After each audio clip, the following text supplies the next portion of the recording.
ഉദാത്തമായ, ഏറ്റവും ഉചിതമായ, ഏറ്റവും സത്യസന്ധമായ വ്യാഖ്യാനം വചനത്തെ വചനം കൊണ്ട് വ്യാഖ്യാനം ചെയ്യപ്പെടാം. വചനത്തെ അനുഭവം കൊണ്ട് വ്യാഖ്യാനം ചെയ്യാനല്ല, വചനത്തെ സ്വകാര്യ ചിന്ത കൊണ്ട് വ്യാഖ്യാനം ചെയ്യാനല്ല, വചനത്തെ പാരമ്പര്യം കൊണ്ട് വ്യാഖ്യാനം ചെയ്യുന്നതൊന്നുമല്ല. വചനവ്യാഖ്യാനത്തിലെ, ഹെർമന്യൂട്ടിക്സിലെ, വചനവ്യാഖ്യാന ശാസ്ത്രത്തിലെ ഏറ്റവും കൃത്യമായ അളവുകോൽ, ഏറ്റവും കൃത്യമായ കാനൻ, ഏറ്റവും കൃത്യമായ അളവ് ദണ്ഡെന്ന് പറയുന്നത് സ്വകാര്യ അനുഭവങ്ങൾ കൊണ്ട് വചനത്തെ വ്യാഖ്യാനം ചെയ്യാൻ മനുഷ്യർ ശ്രമിച്ചതിന്റെ അപജയങ്ങളും അനന്തര ഫലങ്ങളും എല്ലാം നമുക്ക് കാണാനായിട്ട് കഴിയും. കൃപയാൽ വളരെ ആഗ്രഹിച്ചും പ്രാർത്ഥിച്ചും ടീനേജ് പ്രായത്തിന് മുമ്പേ അഭിഷേകം പ്രാപിപ്പാൻ ദൈവം എനിക്ക് കൃപ നൽകി. ആ അഭിഷേകത്തിന് ഒരു വിശദീകരണം കൂടെ പറയാം. അന്യഭാഷകൾ സംസാരിക്കുന്ന അഭിഷേകം തന്നെ. ഏതോ പ്രത്യക്ഷമെന്നൊന്നും ഞാൻ വിശദീകരിക്കുന്നില്ല. പ്രത്യക്ഷമായ വേദപുസ്തക അടയാളമായ അന്യഭാഷയോട് കൂടെ ദൈവത്തിന്റെ പരിശുദ്ധാത്മാവിന്റെ നിറം അനുഭവിപ്പാൻ ഒരു 10-13 വയസ്സുള്ളപ്പോഴേ ദൈവം എനിക്ക് കൃപ നൽകി.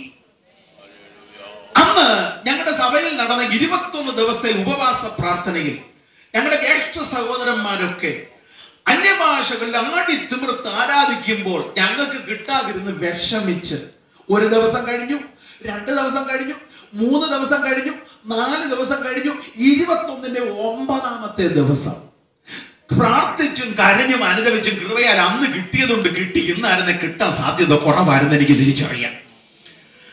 അന്നത് പ്രാപിക്കുന്ന 9ാമത്തെ ദിവസം ഒറ്റമുണ്ടും ഉടുത്ത് സഭാഹോളിൽ കടന്നു എന്ന ഞാന് ഇട്ടിരിക്കുന്ന പുല്ലുപായുടെ ഒരറ്റം മുതൽ മറ്റേ അറ്റം വരെ നിരങ്ങി അന്യഭാഷ പറഞ്ഞത്. അതുകൊണ്ട് പിറ്റേ ദിവസം തന്നെ ഞാൻ പറയാം, എന്നാൽ പരിശുദ്ധാത്മാവ് നിങ്ങളുടെ മേൽ വരുമ്പോൾ അന്യഭാഷ പറയുന്നതിനോടൊപ്പം പായ കിടന്ന് നിരങ്ങുമെന്ന് പറഞ്ഞാൽ അത് സ്വകാര്യ അനുഭവത്തെ അത് വേദശാസ്ത്രവൽക്കരിക്കുക. സ്വകാര്യ അനുഭവങ്ങൾ വേദപുസ്തകത്തിനെതിരല്ല. ഉത്സവത്തിന് മഹാദിനമായ ഒടുക്കത്തെ നാൾ യേശു നിന്നുകൊണ്ട് പറഞ്ഞത്, ദാഹിക്കുന്നവൻ എന്റെ അടുക്കൽ വരട്ടെ, ഇച്ഛിക്കുന്നവൻ ജീവജലം പങ്കിടട്ടെ, വിശ്വസിക്കുന്നവന്റെ ഉള്ളിൽ നിന്ന് തിരുവെഴുത്ത് പറയുന്നത് പോലെ ജീവജലത്തിന്റെ നദികൾ പുറപ്പെടും.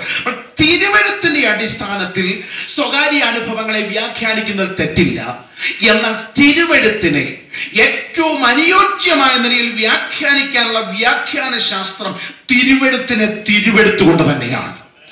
അതുകൊണ്ട് ഇന്ന് രാത്രിയിൽ യേശുവിന്റെ മഹത്വത്തെ ഈ ഗ്രൗണ്ടിൽ വെളിപ്പെടുത്താൻ സ്വർഗത്തിന് ഇഷ്ടമാണ്. ആ മഹത്വം ഇന്ന് രാത്രിയിൽ വെളിപ്പെടുവാൻ പാകത്തിൽ വചനം നമുക്ക് ചില ചിന്തകൾ തന്നിട്ടുണ്ട്. Praise the Lord. കർത്താവ് തന്നെ സ്നേഹിക്കുന്ന തന്റെ സഭയ്ക്ക് കാന്തയ്ക്ക് വേണ്ടി വെറുതെ വിടുകയല്ല, അതിമനോഹരമായ ഒരു നഗര സ്വർഗം ഒരുക്കിക്കൊണ്ടിരിക്കുക. ഹല്ലേലൂയ. ബോധപൂർവം ഞാൻ പറയട്ടെ, നരകമെന്നല്ല ഞാൻ പറഞ്ഞത്, ഒരു മഹാനഗര സ്വർഗം ഒരുക്കിക്കൊണ്ടിരിക്കുക. നരകമെന്നൊക്കെ പറഞ്ഞ് ഞാൻ പേടിപ്പിക്കാൻ പറഞ്ഞതല്ല.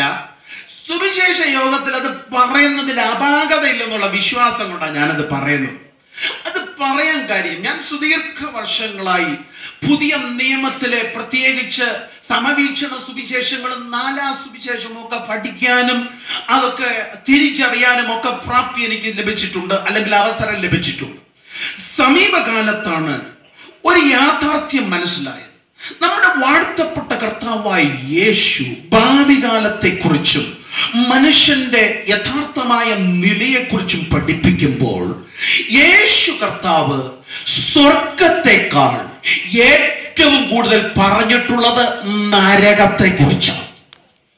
യേശുവിന്റെ പ്രസംഗം നിങ്ങൾ എടുത്തു നോക്ക്, യേശുവിന്റെ ടീച്ചിങ്സ് എടുത്തു നോക്ക്, അതിലെല്ലാം യേശു സ്വർഗത്തെക്കാൾ കൂടുതൽ പറഞ്ഞിട്ടുള്ളത് നരകത്തെ കുറിച്ച്. അവിടെ നരകം എന്നുള്ളതിന് യേശു ഉപയോഗിച്ചിരിക്കുന്ന പദം ഗഹന്ന എന്നാണ്. ആ പദം നമുക്ക് കേട്ടാൽ മനസ്സിലാകത്തില്ലെങ്കിലും അന്ന് യേശുവിന്റെ മുമ്പിൽ അനുവാചകരായി മുമ്പിലിരിക്കുന്നതായ അന്നത്തെ ശ്രോതാക്കൾക്ക്, അവർ പരീശന്മാരോ ശാസ്ത്രിമാരോ സാധുക്യരോ ആരുമാകട്ടെ, അവർക്ക് തിരിച്ചറിയാവുന്ന ഒരു വാക്കാണ് യേശു ഉപയോഗിച്ചത്, ഗഹന്ന.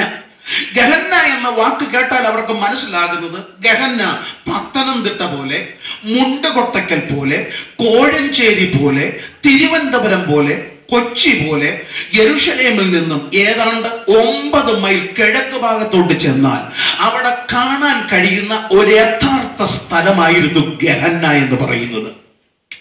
ഈ ഗഹന്നയുടെ പ്രത്യേകത, യെരുശലേം മുനിസിപ്പാലിറ്റിയിലെ പ്രാന്തപ്രദേശത്തെ സകല മാലിന്യങ്ങളും, പ്രത്യേകിച്ച് പെരുന്നാളുകളൊക്കെ കഴിയുമ്പോൾ അവിടുത്തെ മുഴുവൻ മാലിന്യങ്ങളും കഴുതവണ്ടിയിലോ കുതിരവണ്ടിയിലോ അല്ലെങ്കിൽ വാഹനങ്ങളിലോ തലച്ചുമടായോ മുഴുവൻ അഴുക്ക് ചാലുകളിലെ അഴുക്കുകളും കൊണ്ട് മറിക്കുന്ന, തിരുവനന്തപുരത്ത് കടന്നു ചെന്നാൽ വിളപ്പിൽ ശാല പോലെ മറ്റു മാലിന്യ സംസ്കരണ കേന്ദ്രങ്ങൾ പോലെയുള്ളതായ ഒരു സ്ഥലമായിരുന്നു ഗഹന്ന, യഥാർത്ഥത്തിൽ മാലിന്യങ്ങൾ കൊണ്ടിടുന്ന സ്ഥലം.